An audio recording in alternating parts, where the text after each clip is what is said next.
Sa dakilang pangalan ng Diyos na lumikha ng langit at ng lupa, mga minamahal kong mga kapatid at mga kaibigan at mga bisita, magandang umaga po sa bawat isa sa atin.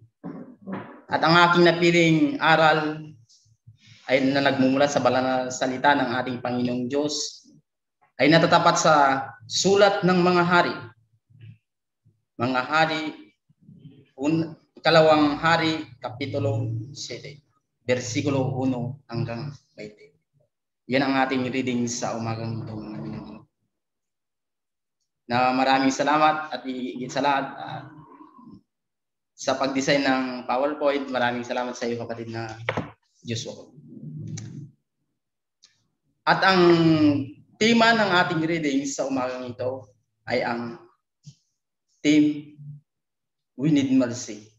Nangangailangan tayo ng awa.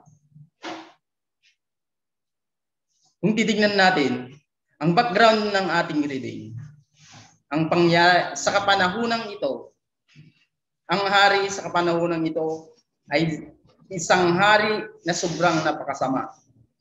Ang hari si King Jehoram. Si Jehoram, King of Israel, at siya'y magpasimulang maghari noong siya ay 32 years old at naghari siya ng 8 taon sa Jerusalem. At ang pangalan ng kanyang ama ay si King Jehoshaphat. At siya ay napakasamang hari. Lumalakad sa kasamaan ng ginawa ni King Jeroboam ng mga ginto na sumasamba sa mga gintong guya. Yan ang noong na-divide yung kingdom ng Israel, ang ginawa ni King Jeroboam, yan ang naging kasalanan niya, mga minamahal kong mga kapatid. At higit sa lahat, siya ay isang mamamatay tao. Pinatay niya ang kanyang mga kapatid. Kung ating babasahin sa dito, mga minamahal kong mga kapatid, sa 2 Chronicles chapter 21, yan ang kung ating titignan sa ikalawang kronika, kapitulo 21, mga minamahal kong mga kapatid. Kung ating babasahin, sinabi,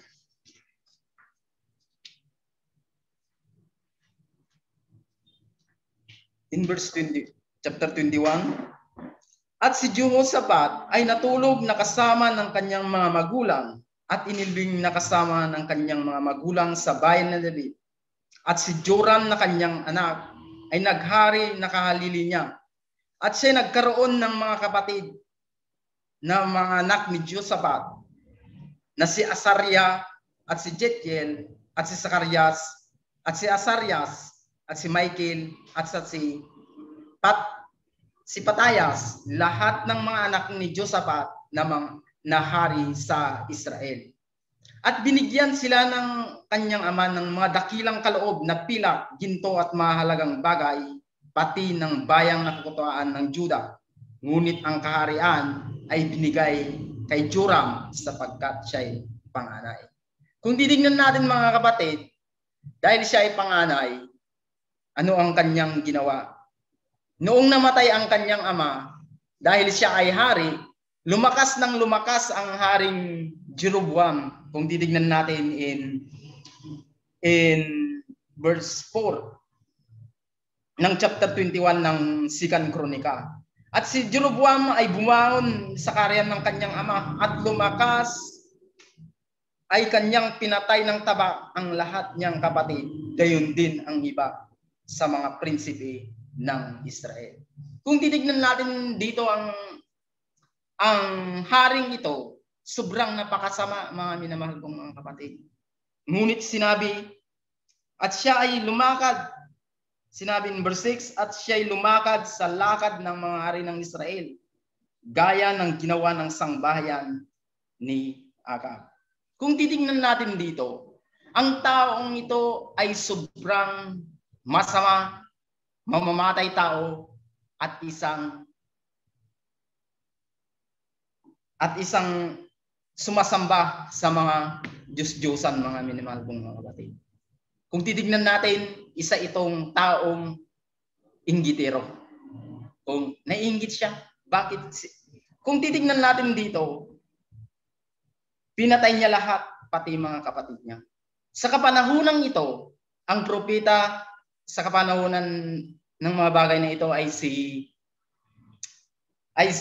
Elisha, nakahalili ni Elias, mga minamahal kong mga kapatid. At ito yung sinabi pa niya in verse 13, kundi sinabi ni Elisha, kundi ikaw ay lumakad na lakad na mga hari sa Israel, yung pinasamba sa Diyos-Diyosan ang Juda at ang mga nanaan sa Jerusalem, gaya ng ginawa ng sangbayan ni Akab. At iyo rin namang pinatay ang iyong kapatid sa sangbayan ng iyong ama, na lalong mabuti kaysa sa iyo. Yan ang sinabi sa 2 Chronicles chapter 21 verse 13, mga minamahal kong mga kapatid. Mas mabuti, lalong mabuti kaysa sa iyo. Yan ang kanyang ginawa.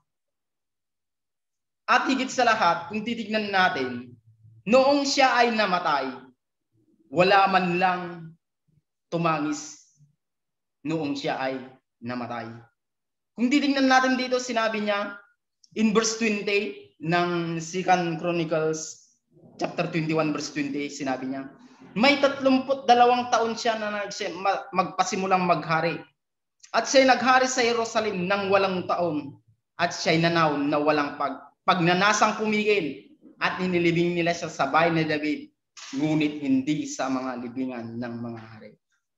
Yan kung titignan natin, mga minamahal kong mga kapatid, ang salitang the word na nanaw na walang pagnanasang pumigil.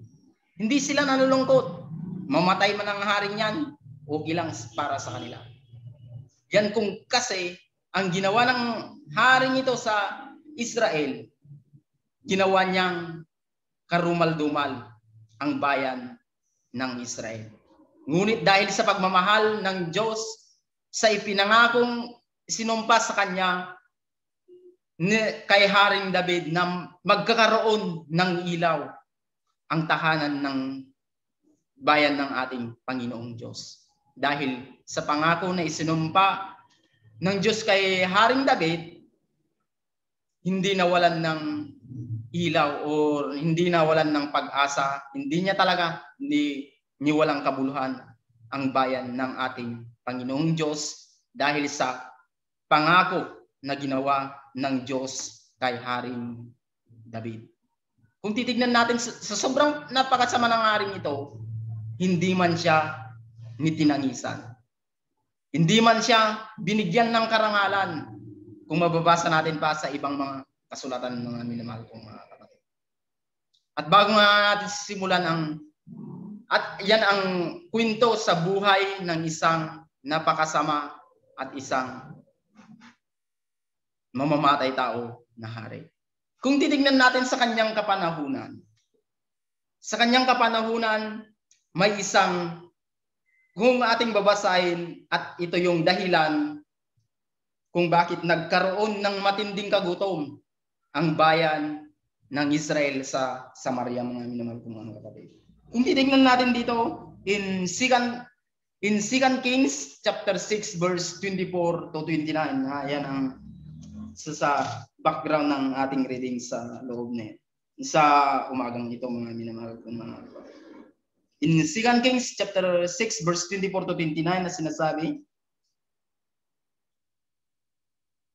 at nangyari pagkatapos nito, pinisan ni Ben-Hadad na hari sa Syria at ang buo niyang hukbo at umahon at kinupkog ang Samaria. At nagkaroon ng malaking kagutom sa Samaria at narito kanilang kinupkog hanggang sa ang ulo ng isang asno ay naipagbili na 80 putol na pilak at ang ika-4 na bahagi ng isang takal ng dumi ng kalapate ay 5 putol na pilak. At pagdaraan ng hari sa Israel, humiyaw ang isang babae sa kanya na nagsasabi, saklolo, Panginoon ko o hari. At kanyang sinabi kung hindi kasasakluhan ng Panginoon, sa ano kita sasakluhan? Sa giikan ba o sa ubasan? At sinabi ng hari sa kanya, anong nangyari sa iyo? At siya'y sumagot. Sinabi ng babaeng ito sa akin, ibigay mo ang iyong anak upang makain natin siya ngayon at kakainin natin ang anak ko bukas. Sa gayoy pinakuluan namin ang anak ko at kinain namin siya. At sinabi ko sa kanya sa sumunod na mga araw, ibigay mo ang iyong anak upang makain natin. At siya at ang kanyang tinubli ang kanyang anak. At nang marinig, yan ang kung titignan natin sa sobrang matinding gutom na ginawa ni Ben-Hadad ng hari ng Assyria, mga minamahal kong mga kapatid. Sa kanyang kapanahunan ni King Jeroboam, ito ang pangyari na nagkaroon ng matinding kagutom sa bayan ng Israel. Yan mga kapatid. Kung titignan natin, kahit anong uri siguro ng pinakamatinding gutom mga kapatid, hindi natin kayang lutuin ang mismong sariling anak natin. Ngunit sa kapanahunan ito, sinabi niya, may dalawang nag-uusap na babae. Sinabi niya, bukas, itong anak mo, sa ngayon, lulutuin muna natin yung anak mo. Pagkatapos bukas, pagkatapos natin maubos lahat ng yung buong anak mo, yung anak mo naman, lutuin natin bukas. Yan ang upang makain natin. Yan ang kanyang, dahil sa matinding gutom, mismong mga anak nila, kinakain nila sa kapanahunan ito, mga minamahal kong mga kapatid. Yan ang nangyari kung titignan natin, napakahirap na buhay na nangyari sa kapanahunan sa Kingdom of Israel na pinamunuan ni King Jehoram. Kung titignan natin mga kapatid, mahirap sa isang tao habang tinitignan mo ang isang bata na pinapakuluan. Ano kaya may imagine natin mga kapatid? Siguro hindi natin kayang sigmurahin. Pero sa kanila noon, dahil sa matinding gutom, kaya nilang sinikmura na kainin lahat ng laman, pati lamang loob ng kanilang mga anak. Dahil sa matinding gutom. Yan ang background ng ating isdati sa kapanahunan ito. Ngayon, kung titignan natin dito sa ating pagpatuloy ng ating reading sa umagang ito. At sinabi niya dito sa ating readings in verse 3. Sinabi niya, mayroon ngang apat na kitongin. Mayroon ngang apat na may kitong sa pasukan ng pinto ang bayan. At sila'y nag-usapan, bakit naupo tayo rito hanggang sa tayo'y mamamatay? Yan ang kanilang pag-uusapan, mga minamahal kong mga kapatid. Kung titingnan natin ang mga may kito, kung ating babasahin sa batas na sinulat ni Propeta Moses in Leviticus chapter 13 verse 46. Leviticus chapter 13 verse 43 to 46, mga minamahal kong mga kapatid. Kung titingnan natin kung anong mga tao sila, ang mga may kitong sa kapanahunan ng mga Israel, mga minamahal kong mga kapatid. In Leviticus chapter 13 verse 43 to 46.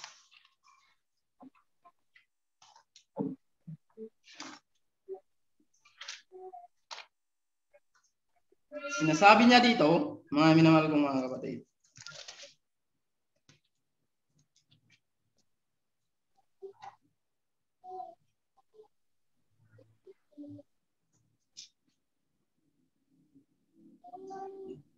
kung magkagayoy tinignan siya ng mga saserdote at narito kung ang pamamaga na tila salot ay nagmumula ng maputi sa kanyang kakalbuhan ng ulo o sa kanyang kakalbuhan ng noo, gaya ng anyo ng kitong sa balat ng kanyang laman, ay kitungin siya. Siya'y karumaldumal, ipakilala siya ng mga saserdote na tunay na karumal-dumal. Nasa kanyang ulo ang salot niya. At punitin ng may kitong na kinaroonan ng salot ang kanyang mga suot at ang mga buhok ng kanyang ulo ay ilugay siya at siya'y magtatakip ng kanyang nguso at manghihiyaw karumal-dumal. Sa buong panahon siya'y karoonan ng salot ay magiging karumal-dumal. Siya'y karumal-dumal. Siya'y tatang bukod sa labas ng kampamento at malalagay sa kanyang tahanan. Yan mga minamahal kong mga kapatid. Ang ginagawa nilang mga kitong na ito, kung titignan natin sa ating binasa dito sa ating readings, ito yung klase. Pag sa kapanahunan ng mga Israel, kapag may kitong ang tao, tatakpan nila ang kanilang bibig at sabihin sa kanilang mga sarili, may kitong karumal-dumal. Sa lahat ng bayan ng Israel, isisigaw nila ang kanilang sarili na sila ay karumal-dumal bago sila ilalabas sa kampamento. Dahil pag hindi nila sinabi, sila ay makahawa sa loob ng kampamento, mga minamahal kong mga kapatid. Kasi ang kitong ay isang kung titingnan natin, ito ay basta ito ay ang kitong ay isang baka ito ay nakakahawang sakit, mga minamahal kong mga kapatid, kasi sa labas sila nanirahan sa labas ng kampamento. Yan ang itsura nila, mga minamahal kong mga kapatid. Kung titingnan natin ang mga kitong dito sa ating readings, ay sinabi niya mga gutom na gutom at mga wala nang kapag-apag-asa. Hopeless. No one to help. Walang tutulong sa kanila kasi nga may gitom na sila. At ang sinabi nila, iniisip nila sa kanyang sarili, punta na lang tayo sa Assyria. Kung titignan natin dito sa ating readings, mga minamahal kong mga kapatid. Kung titignan natin dito sa ating readings, in verse chapter 7 ng ating readings,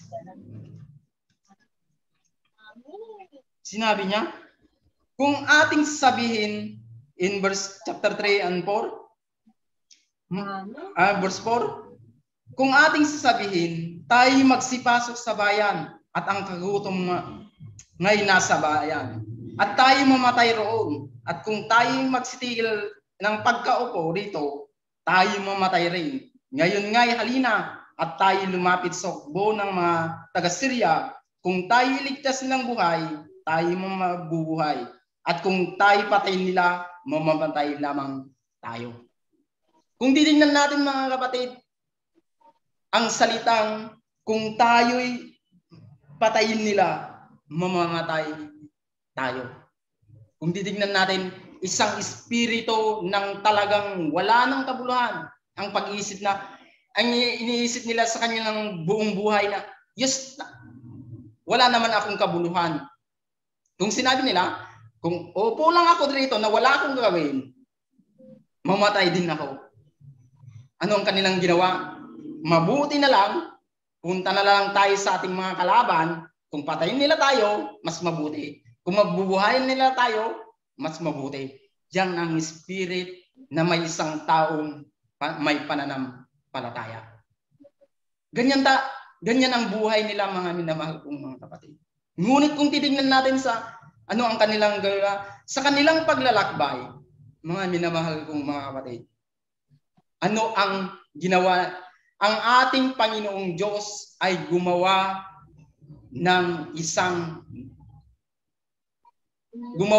himala para sa kanilang mga minamahal kong mga kapatid.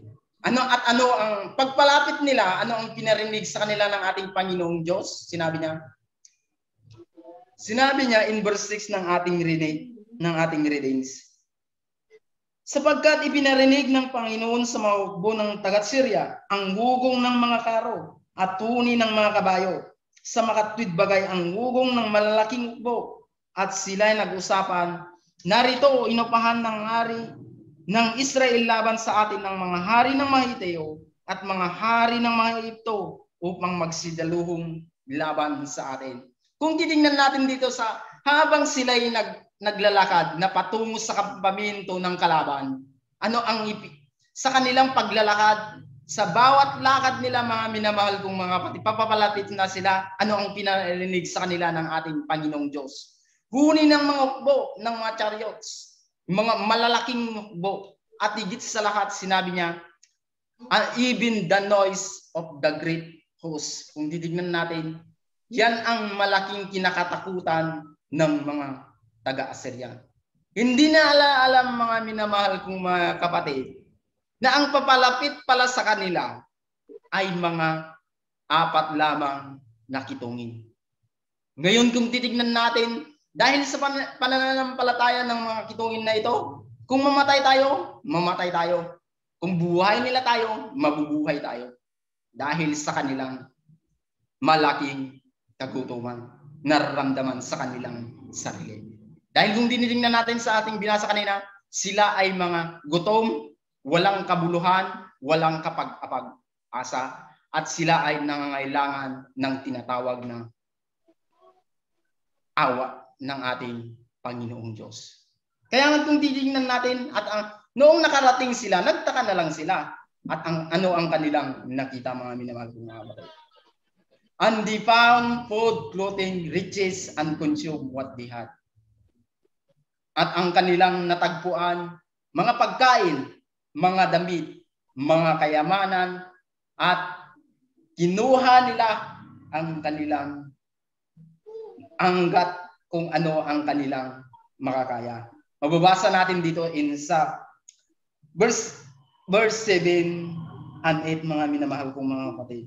At nang ang mga may kitong ay nagsitating sa pinakamalapit na bahagi ng kampamento, sila ay nagsipasok sa tulda, nagsikain, nagsiinom, nagsipagdala mura roon ng pilak at ng ginto, bihisan at kanilang itinago. At sila ay bumalik at pumasok sa ibang tulda at nagdala rin mula roon at nagsiyaon at tinago.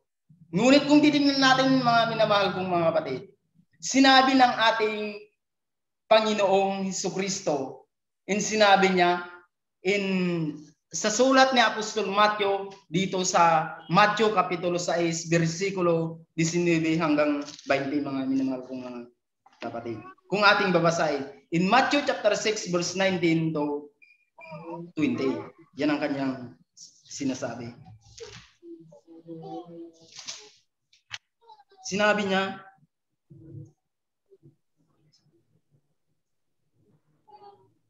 huwag kayong magtipon ng kayamanan sa lupa, na dito'y sumisira ang tanga at ang kalawang, at dito'y naghukay at nagsipagnakaw ang mga magnanakaw.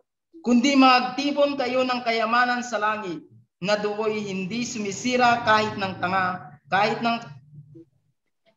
ang kalawang, at do'y hindi mahukay at hindi magsisipagnakaw ang mga magnanakaw. Yan ang paalala sa bawat isa atin ng ating Panginoong Kristo. Ang kayamanan na nagmumula sa salita ng ating Panginoong Diyos na gaya na hindi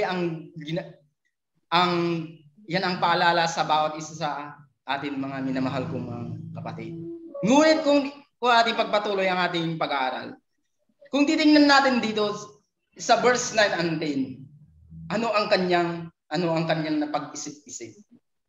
Kung ating babasahin mga minamahal kong mga kapatid, sinabi niya, in verse 9 and 10, sinabi niya,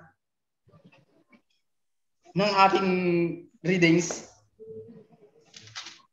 sinabi niya, nang magkakayo nag-usapan sila, hindi mabuti ang ginawa natin. Ang araw na ito ay araw ng mabubuting balita. At tayo tumahimik kung tayo maghintay hanggang sa pagliwayway sa kinamagahan, parusa ang abot sa atin. Ngayon nga'y halina tayo magsayaon, ating saysayin sa sangbayan ng hari. Sa gayoy pinaroonan nila siya at nang nagsitawag ng tanod pinto ng bayan at kanilang isinaysay sa kanila ang sinabi, kami ay nagseparoon sa kampamento ng mga taga-Syria at narito walang lalaki roon, nitinig man ng lalaki, kundi ang nakataling kabayo, at ang mga asnong nakatali, at ang mga tolda na gaya ng dati. Kung titingnan natin mga minamahal kong mga kapatid, kahit sila ay may gitong dahil binigyan sila ng isang napakalaking himala na ginawa ng ating Panginoong Diyos kanila. Ngunit ang pag-iisip na ito, mga minamahal kong mga kapatid, kahit sila ay may gitong, ano ang kanilang iniisip? This man had a good heart.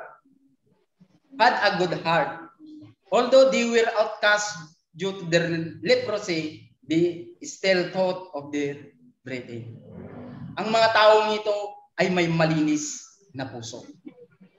May mabuting kalooban kahit sila ay may sakit na kitong. Ngunit ano ang nangyari, mga minamahal kong mga kapatid? Ang lagi pa rin nilang iniisip ay ang kanilang mga kapatid. Kagaya din ba tayo? Kahit nasa matinding pagsubok na tayo sa ating problema sa buhay, naiisip ba natin ang ating mga minamahal na mga kapatid sa pananampalataya? Siguro hindi, mga kapatid.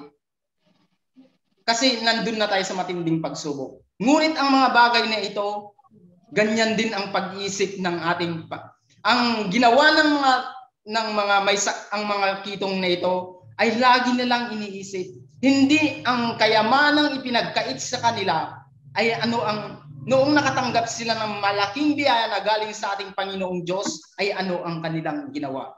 Ang lagi nilang iniisip ay ang kabutihan ng bawat isa na magkakapatid. Kung ating babasahin, ganun din ang ginawa ng iniisip ng ating Panginoong Jesucristo. In John chapter 15 verse 12 to 16, kung ating babasahin, mga minamahal kong mga kapatid.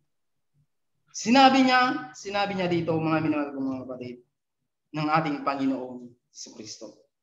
Ito ay isang napagandang na kanyang sinabi sa bawat isa sa atin. Sinabi niya, ito ang aking utos na kayo'y mag-ibigan sa isa't isa, gaya ng pag-ibig ko sa inyo.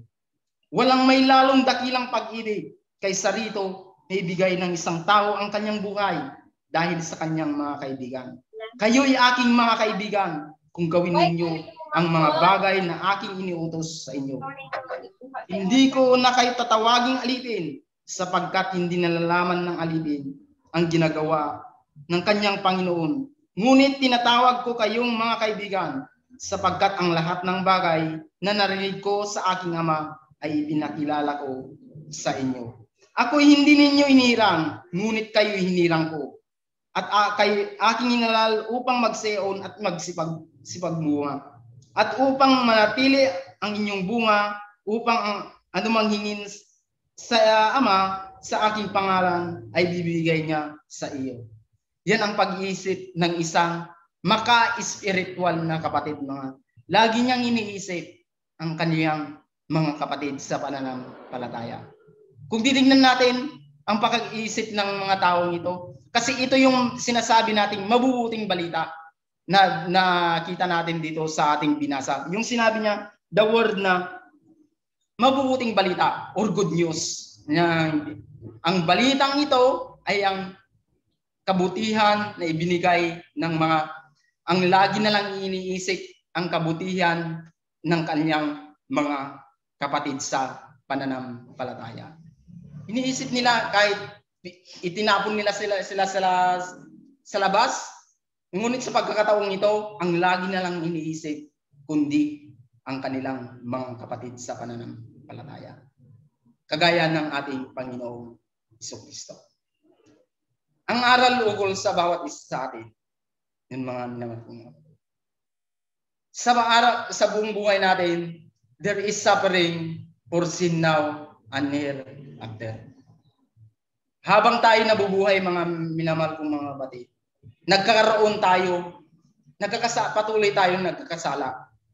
Ngunit sa ating tema na ating binasa kanina, nangangailangan din tayo. Ang lagi nating isipin, kagaya ng mga kitungin, na binigyan sila ng pagkakataon na mapatawad ang kanilang mga kasalanan. Binigyan sila ng pagkakataon na makatanggap ng awa ng ating Panginoong Diyos na kahit tayo ay mga makasalanan. Tayong lahat ay nangihingi ng awa. Kasi sinabi ng ating Apostol Pablo in Romans chapter 3 verse 10 to 11, mga minamahal kong mga kapatid, sinabi niya doon, there is none righteousness, no not one. Kasi lahat tayo ay mga makasalanan. Ang kailangan natin, we need a mercy. Mga minamahal kong mga kapatid. Sinabi niya, God can provide for us beyond anything we could ever imagine. Kahit anong bagay binibigay sa atin ng ating Panginoong Diyos. Manampalataya lamang tayo sa Kanya at laging hihingi tayo ng awa sa pamagitan ng ating panalangin. Dahil lagi nating isipin, ang Diyos ay mapagpatawad, ang Diyos ay mapagbiyaya. Na gaya ng Kanyang nakitang kaluwalhatian niya kay Moses sa Exodus chapter 34 verse 6 to 7, yan ang ating Panginoong Diyos, mga minamahal kong mga kapatid. Huwag nating sisihin ang ating Panginoong Diyos kung anumang mga pagsubok na Kanyang ibinibigay na naranasan natin sa ating buong buhay. Kagaya ng at maging katulad tayo ng sinabi ng ating Apostol Pedro sa unang Pedro Kapitulo 1, versikulo 6 hanggang 7, mga minamahal kong mga kapatid. Na ganitong sinabi niya mga minamahal kong mga kapatid. In verse 6 to 7, na ito ang inyong totoong ikagalak, bangaman ngayon sandaling panahon, kung kailangan ay pinalumbay kayo ng mulit-muling pagsubok, upang ang pagsubok sa inyong pananampalataya na lalong mahalaga kaysa ginto na nasira, bagaman ito'y sinusubok sa pamagitan ng apoy, ay nasumpungan ng ikapupuri sa ikaluwalhati, sa ikararangal, sa kapagpapahayag ni Jesucristo, mga minamahal kong mga kapatid. Yan ang Kanyang ibig sabihin. Sinabi niya, kung ano ang sinabi niya, yung sinabi nung nabanggit natin kanina, mga minamahal kong yung ugali nila, isinare nila kung ano ang mayroon sila.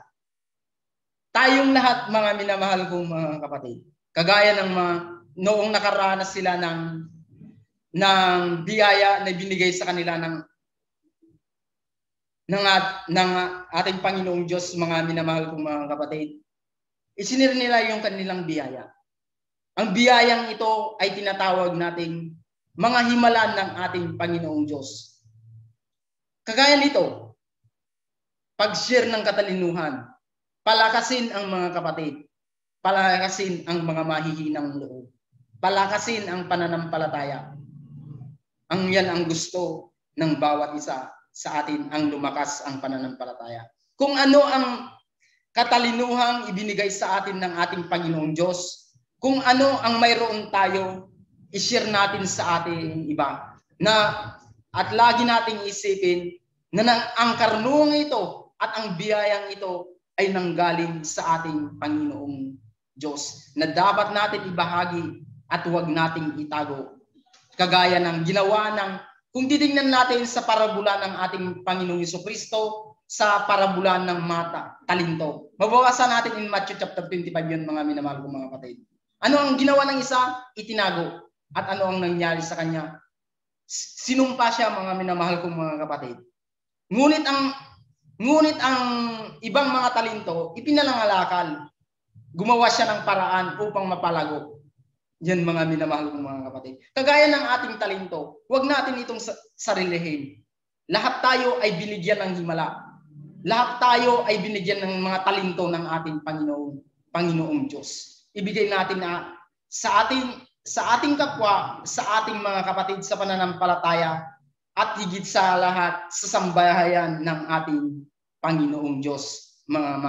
Dahil ang biyayang ito na nagmula sa salita ng ating Panginoong Diyos ay mabubuting balita na gaya ng sinabi ng may apat na gitong sa ating readings kanina mga minamahal kong mga kapatid in sa verse 9 and 10. Kagaya ng ating Panginoong Jesucristo, ginawa niya ang lagi niyang iniisip ay ang kapakanan ng kanyang mga minamahal na mga kapatid kong mga alagad.